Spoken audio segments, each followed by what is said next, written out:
This is a contingency table example in Excel. We're going to look at problem number 19 in page 487. So problem number 19 is about movie reviews given by two different hosts. Okay. Each host of this television program will rate a movie either thumbs up, which is pro, or thumbs down, which is con, or mixed. So there are three categories: con, mixed, and pro. So same here for host B: con, mixed, and pro. And our task is to see whether there is any dependency between hosts A and B, or their ratings completely independent of each other. So there is a sample of 160 movie ratings. These 160 movie ratings are summarized in a table form in this fashion. Now let's go to the Excel file. Now the observed frequencies from the sample, okay, are these. So our variable 1 here is movie rating given by host A,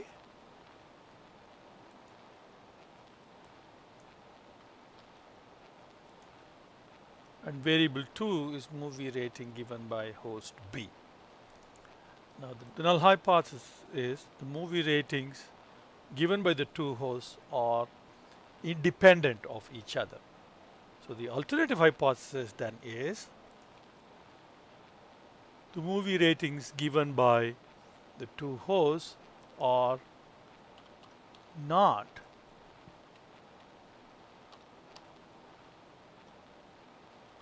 independent of each other. The alpha value here is 1%. The problem states at 0.01 level of significance. So we have 1% for alpha. So now we find the row sum.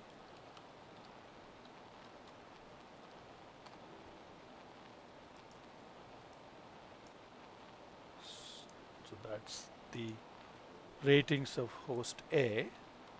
Find the column sum.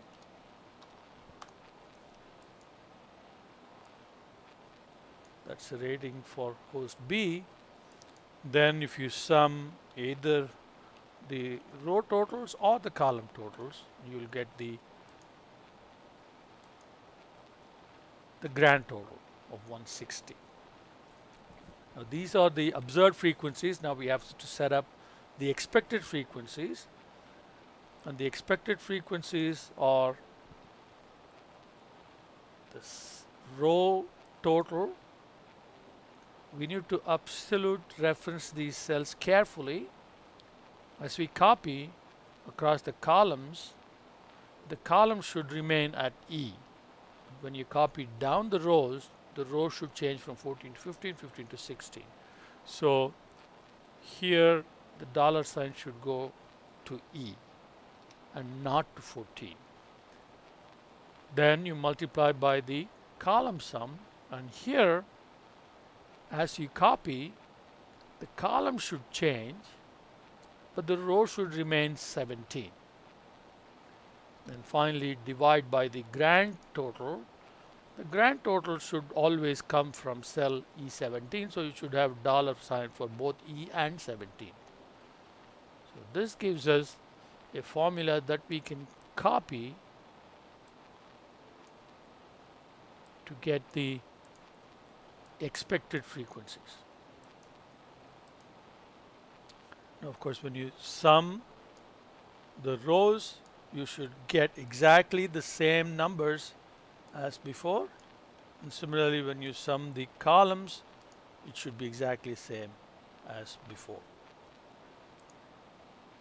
Then the chi-squared computations, or observed frequency minus the expected frequency, square it, divide by expected frequency.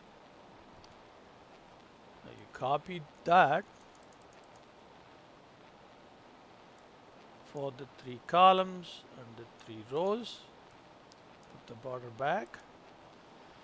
And then the test statistic is simply the sum of all the chi-squared computations. And the number of rows, so you can use count A. Those are the number of rows. Count A for the columns, and that gives us the number of columns. The degrees of freedom is n minus 1 times m minus 1. P-value then is chi-sq.dis.rt, chi-squared value, comma degrees of freedom. When the number is displayed in scientific notation, you change it to percentage notation, and it's very close to 0. So our conclusion then is, since p-value is less than 1%, we reject HO. Okay, HO being the 2 ratings are independent. Okay. So the interpretation then is, we have sufficient evidence to conclude the movie ratings given by the 2 hosts are not independent. The probability this conclusion is wrong is nearly 0.